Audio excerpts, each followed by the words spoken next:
Welcome back! If you're new here, so far what I've been doing is a short segment on my time in Europe, where I flew from Canada over to Barcelona, rented a car, and went and explored all of Spain and Portugal. I started in Valencia, exploring the old town there and getting used to just being by myself, traveling during the day before making my way to Granada, going to the Alhambra, and even the Rock of Gibraltar. I saw so much during the day because I was not working. I would work at night to match the time zone in Canada. I found this a great method of traveling, as I got to see Spain in November, where the crowds were lighter, but the sun and weather was still fantastic, at least according to this Canadian girl's standards. I got to look at old buildings, walk gorgeous landscapes, eat incredible food, and just soak in the local culture. Doing this all during the day, as well as traveling from location to location, checking in and out of my hotel or Airbnb, taking advantage of the time that I had in the morning, because every evening I would return to my hotel or go to the new place and I would check into my work. Since I'm on the west coast of Canada, 3 p.m. in Spain would be 8 a.m. in the morning, and with 1 a.m. being the end of the workday at 4 p.m. So most days I would try to get to work around 3 p.m. That way I could finish work up at 11 p.m. But there were some days where I didn't start work till 5, in which case I was up past 1 a.m., working and trying to get my assignments done.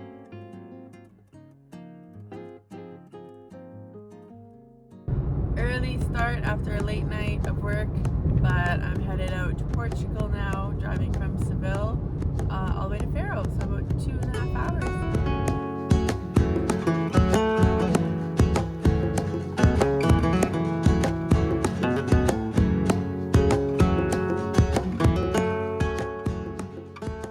You would think going from Seville to Faro would be the highway, yet I don't know what Google Maps is taking me on, but I'm in some back village and the road was shut and the police wouldn't let me through, so now I'm just going through back alleyways through Portugal on the way to Faro. I don't know what's happening. This has been what my route has looked like the last 10 minutes.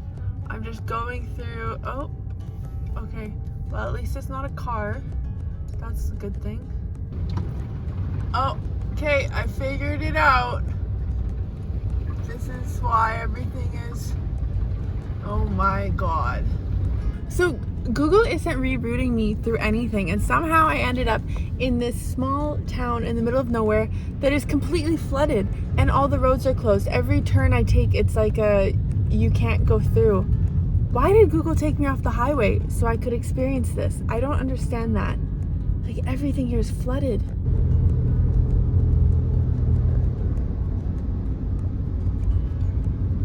I'm just hoping now that I've found a lot of cars, maybe we'll all go together.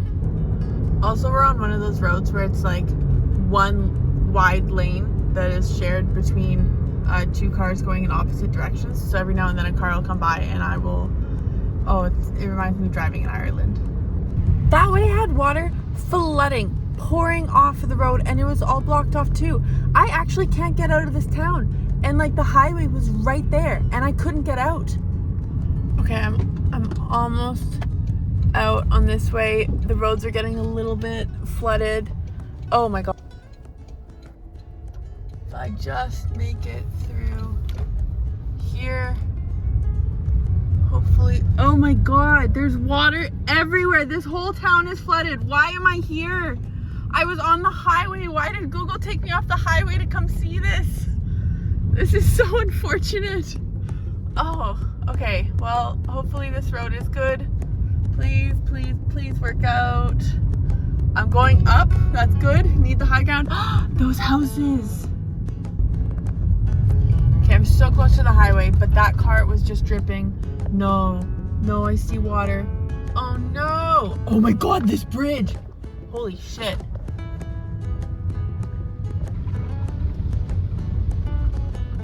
Oh my god. Okay, I see there's a road up ahead. I'm climbing. Please, please make it out of it. No, don't go back downhill. Stay up. Okay, good. Car's coming through. Sign for Faro. That's all I want. Get me out of this town. Least favorite tourist spot so far. Oh my god. Okay, I'm back on a main road. Holy fuck, that was awful. I was stuck there for so long.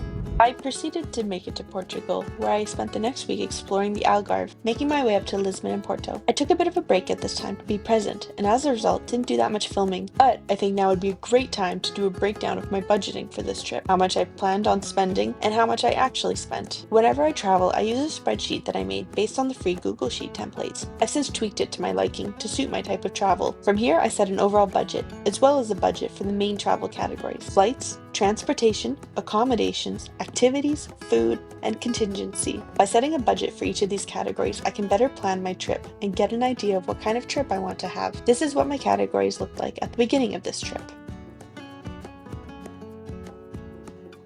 Flights, I set a budget of $1,300. This included my flights to Barcelona, my hopper flight from Barcelona to London, and my flight home from London. I didn't plan this trip until after I booked the flight, because I have the luxury of timing my travel to align with good flight deals. I was able to be pretty accurate with my flight budget. My flight from Abbotsford to Barcelona was $406.42. My flight from Barcelona to London was $118.15, and my flight from London to Abbotsford was $620.09. I didn't have my WestJet MasterCard yet at this time, so I paid an additional $151.10 for checked baggage, bringing my grand total for flights to $1,295.76. Next up was transportation. This is different than the flights in that it includes the rental car, gas, tolls, parking, Uber, public transit, any non-flight costs that get me from point A to point B. This category I really couldn't plan for other than researching tolls and parking, so I set myself a budget of $1,200. And it turns out I was out by about $300. I had underestimated the amount of tolls there were and how often I would still need to use public transit even with a car. I spent $81.11 on tolls, $92.55 on parking, and a whopping $136.95 on public transit, mainly getting to and from airports. The car rental itself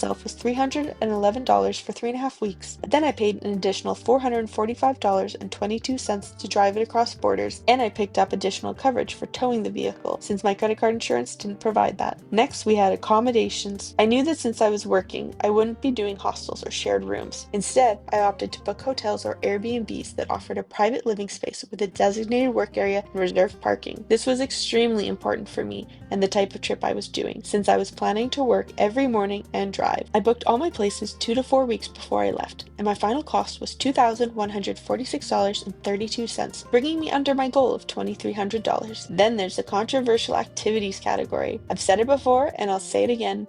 I travel to look at old buildings and pretty landscapes, and most of the time those things are free once you're there. I created this category to force myself to spend money and try new things when I'm in a new place. This is still something I'm working on, as you can tell from my budget, since I set myself a goal of $1,000 and I only spent $241.37. Almost there, we have everyone's favorite category, food. This is also a category I struggle with, as similar to activities, I can't seem to get myself to eat out at restaurants and spend money on food. I always prefer my own cooking, and it feels like a waste of money. This category was mainly grocery shopping, but I made sure to try local specialty cuisine and to drink lots of beer and sangria, so we'll say I did okay. I wanted to spend $1,200 here, and I ended up spending $803.27. Lastly, like any good budget, I always include contingency, which is money you don't plan on spending but is there if you need it. Things like pharmacy visits, souvenirs, or if one of your other categories flows over, you know you can afford it. This trip, I gave myself a $500 contingency, which was about 7% of my budget. I would normally say do at least 10%, but since I had all my flights, accommodations, car rental pre-booked, I lowered the contingency to 7%, and this seemed to be the right call, since the only purchase that fell into this category was a panic UK visa that I didn't actually need. They were rolling it out at the time I went, but it didn't actually come into effect until several months later. That visa cost me $18.50. And I don't want any comments about me not getting any souvenirs. I've been to 67 countries now, and I've seen enough cheap plastic baubles to last a lifetime. The grand total of my 4 weeks in Europe came to $6,006.69. I was nearly $1,500 under budget, which is great, but also an indicator that I can improve on how I can take advantage of the time that I have, especially working while I travel. Sometimes your time and circumstances are more valuable than money. All of my spreadsheets come with an automated pie chart, because who doesn't love a good pie chart? easier, and this is a better way to visualize where I spend my money. I'm not surprised by accommodations being the biggest slice, but it was surprising seeing how quickly transportation added up. I'm curious to know if you budget your trip. Let me know in the comments if you do, and where you spend your money the most. If you travel for food, like all my friends,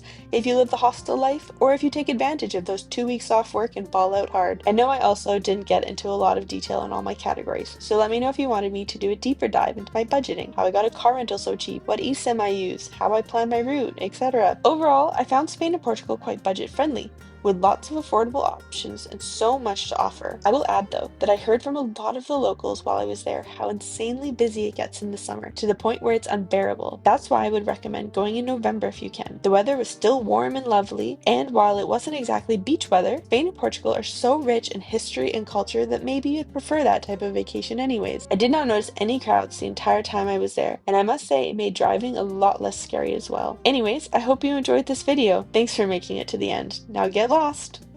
I pulled my pants!